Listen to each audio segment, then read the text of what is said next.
Buenos días a todos. En primer lugar, me gustaría agradecer a la Sociedad Española de Italianistas y a su comité científico y organizador por brindarme esta oportunidad y felicitarlos por el grandísimo trabajo y esfuerzo que han tenido que realizar para que por fin estemos celebrando el Congreso debido a los continuos problemas derivados de la situación pandémica que tristemente seguimos padeciendo. Mi comunicación se titula Giacomo Puccini y el estreno de la Bohème en los teatros madrileños, continuidad de la hegemonía de la ópera italiana en España. Como todos sabemos, Giacomo Puccini es uno de los grandes compositores italianos de la historia de la ópera. En España, a pesar de que sus primeras producciones tuvieron una regular acogida y la crítica de la época lo atacó sin piedad, Puccini marcó la escena musical española por su presencia y por el notable influjo que su música ejerció en toda España. Sus producciones rápidamente se popularizaron por todo el país, convirtiéndose en una fuente segura de ingresos para los teatros españoles. Óperas como la Bohème, Tosca o Madame Butterfly se han incorporado al repertorio hasta nuestros días. Muestra de ello es que en esta temporada 2021-2022 se ha podido ver en escena Madame Butterfly en el Teatro de la Maestranza de Sevilla, recientemente la Bohème en el Teatro Campo Amor de Oviedo, Tosca en el Teatro Real y próximamente en este mismo escenario podrá verse en el mes de diciembre la Bohème. A finales del siglo XIX, Puccini es un completo desconocido para los españoles. Su primera ópera, Le Billy, no llegó a estrenarse en España, a pesar de su buen éxito en el Teatro dal Verme de Milán. Edgar, aunque tuvo una positiva acogida en su estreno en el Teatro Real de Madrid, no tuvo mayor trascendencia y quedó en el olvido. Y Manon Lescaut, a pesar de ser el primer gran triunfo de Puccini en su patria, ya que en él pudo verse al posible heredero de Verdi, fue acogida con extrema frialdad en España. La Bohème, basada en la historia semi-autobiográfica de Henry Mudger, Escenes de la Vie de Bohème, y con libreto de los italianos Luigi Illica y Giuseppe Giacosa, se estrenó el 1 de febrero de 1896 en el Teatro Regio de Turín. La recepción de la ópera fue algo tibia, sobre todo por parte de la crítica, que condenó categóricamente la nueva obra. A pesar de este negativo inicio, la ópera pronto circuló por las ciudades italianas y se extendió por todo el mundo. Apenas había un teatro de ópera que no exigiese el trabajo, y este fue el caso de España. La nueva ópera de Puccini se vio por primera vez en España el 10 de abril de 1898 en el Teatro del Liceo de Barcelona. Elegida para inaugurar la temporada, fue acogida con grandísimo éxito. Según la prensa de la ciudad, no había duda de que esa fecha formaría parte de los anales del Liceo. Las buenas noticias, tanto internacionales como nacionales, que llegaron a Madrid acerca de la ópera, aumentaron la expectación del estreno en la capital española, lo que hizo presagiar que la Bohème triunfaría en Madrid. El estreno tuvo lugar en el Teatro del Príncipe Alfonso el 16 de abril de 1898. Sorprende que la representación no se celebrase en el Teatro Real, escenario idóneo para este tipo de acontecimientos musicales y el cual había acogido el estreno de las dos últimas óperas del músico. Según anunció la prensa madrileña, el Teatro del Príncipe Alfonso había adquirido los derechos para estrenar la obra, un dato muy interesante, ya que nos permite observar cómo aquellos teatros españoles cuya trayectoria estuvo menos consolidada, como fue el caso del Teatro del Príncipe Alfonso con respecto a los dos principales teatros de España, Teatro del Liceo y del Teatro Real, empiezan a interesarse por la figura del músico, lo ven como una fuente segura de ingresos y luchan por conseguir la exclusividad para representar su obra. El estreno de la ópera coincidió con un momento convulso política y socialmente, la última guerra de Cuba. El conflicto bélico no impidió, como muchos adelantaron, un éxito extraordinario. A través de las fuentes hemerográficas se conoce que el estreno fue considerado como una solemnidad musical de las más importantes que en estos últimos años se registra en la lista de los éxitos grandes. Pese a ciertas reticencias puntuales, la nueva producción pucciniana triunfó en su primera audición en la capital española, entrando rápidamente en el gusto del público y convirtiéndose, según la crítica, en la más querida por parte de este sector. Sobre el asunto, Cecilio de Roda, uno de los críticos más severos con Puccini, dado que él era partidario de Wagner, lamentaba que con el éxito de anoche nos han condenado algunos años de Bohème. 2 años después, el 17 de febrero de 1900, la Bohème se estrenó en el Teatro Real. Para la prensa madrileña, el éxito alcanzado fue de tanta relevancia que se llegó a considerar esa fecha como el auténtico estreno de la ópera en la capital española. Para la gran mayoría, la producción resultó ser totalmente nueva, ya que con motivo de la Guerra de Cuba, muy pocos pudieron disfrutar de la partitura, ya que solamente se representó en el Teatro de Príncipe Alfonso durante 4 noches. La escritora Emilia Pardo Bazán consideró que el hecho de que la novela de Muguet estuviese obsoleta en aquel momento en España fue un punto a favor en la recepción de la ópera. De haber el estreno ocurrido años antes, en pleno rechazo moral a los bohemios, la buena acogida de la ópera podría haberse visto afectada. Ya en el estreno en 1898 se llamó a la calma a aquellos que consideraban que la ópera despertaría esa bohemia desarreglada, callejera y contraria a las normas sociales y religiosas. No obstante, la influencia que la adaptación operística tuvo sobre la sociedad madrileña nada tuvo que ver con esa imagen, sino que adoptó un tinte romántico. Como se publicó en la prensa, desde que apareció la Bohème sobre las tablas del Real, se encendió la fantasía de algunos muchachos que sueñan con ser Rodolfos y andan a la busca de Mimis. La novela de Muguet era conocida en España. El libro gozó de gran popularidad en el país, al menos hasta los años 50 del siglo XX, y contó con un gran número de traducciones al castellano.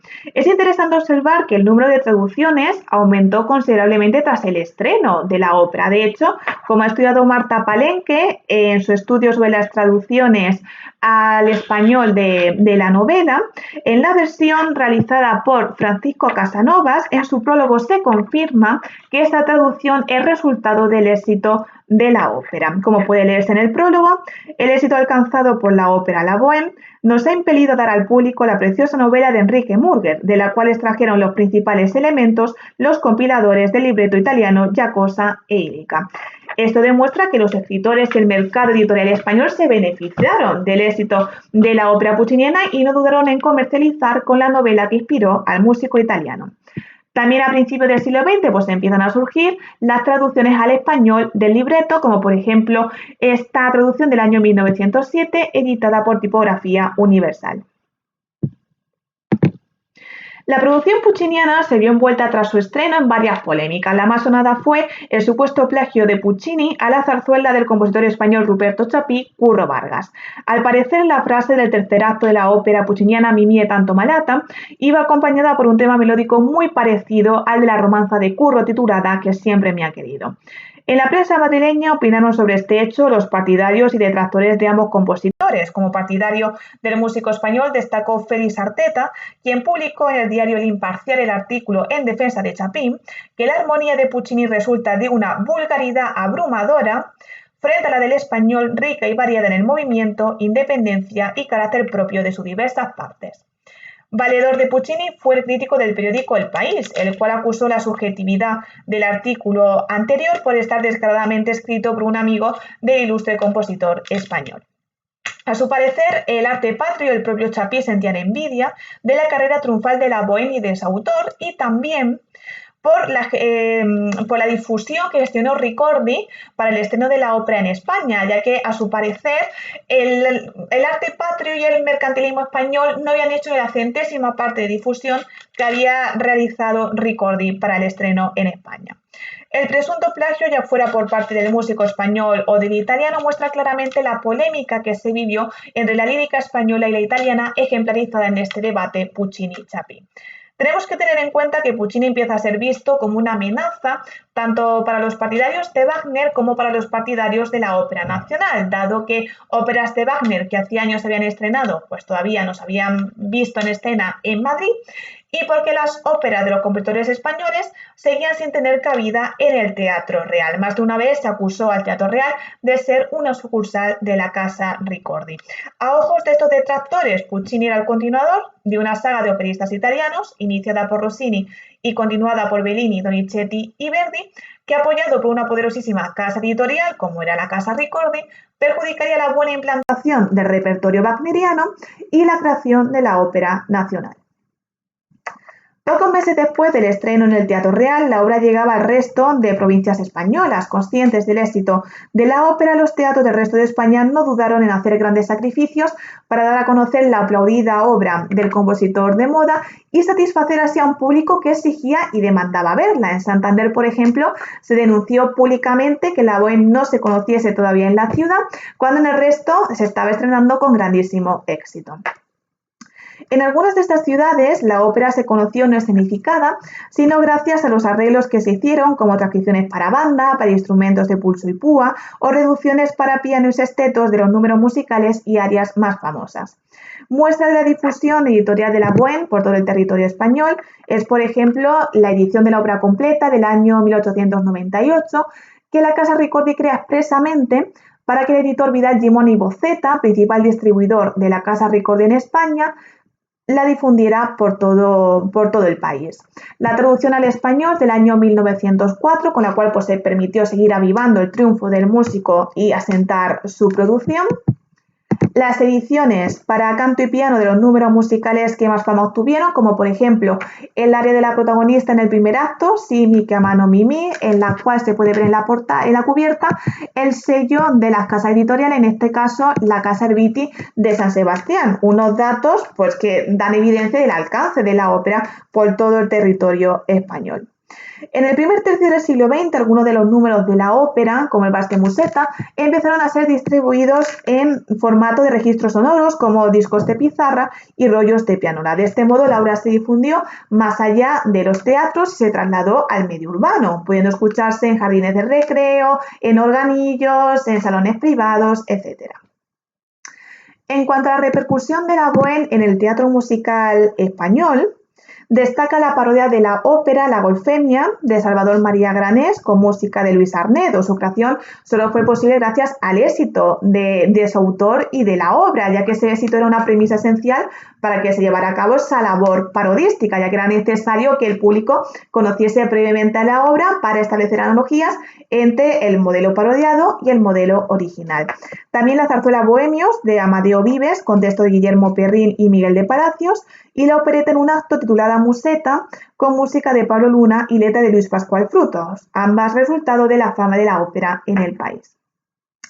La Bohème también fue tomada como objeto de estudio e inspiración para compositores como Pablo Sorozábal o Manuel de Falla. El primero de ellos hizo explícita en más de una ocasión su admiración por Puccini y consideró el libreto de la Bohème como un modelo a seguir. Manuel de Falla, por su parte, sus años previos a la composición de su primera ópera, La vida breve, se interesó por el tratamiento del canto y de la orquesta en determinadas situaciones escénicas de la Bohème. Todos estos datos vuelven a confirmar el éxito de la ópera en España y el interés que provocó entre los autores españoles.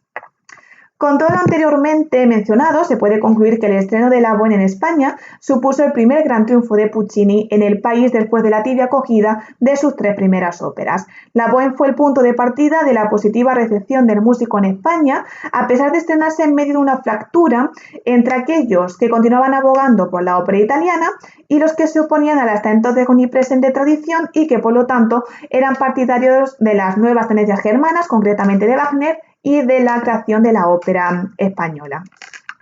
Puccini consiguió imponerse a compositores de gran calado como Wagner y a los maestros españoles porque su música era mucho más accesible que el intelectual drama wagneriano y porque ofrecía una música moderna pero sin perder los elementos tradicionales italianos a los que estaban acostumbrados, y también por el gran aparato productivo empresarial de la poderosa Casa Ricordi, quien se encargó de comercializar la música de Puccini en todas las versiones posibles.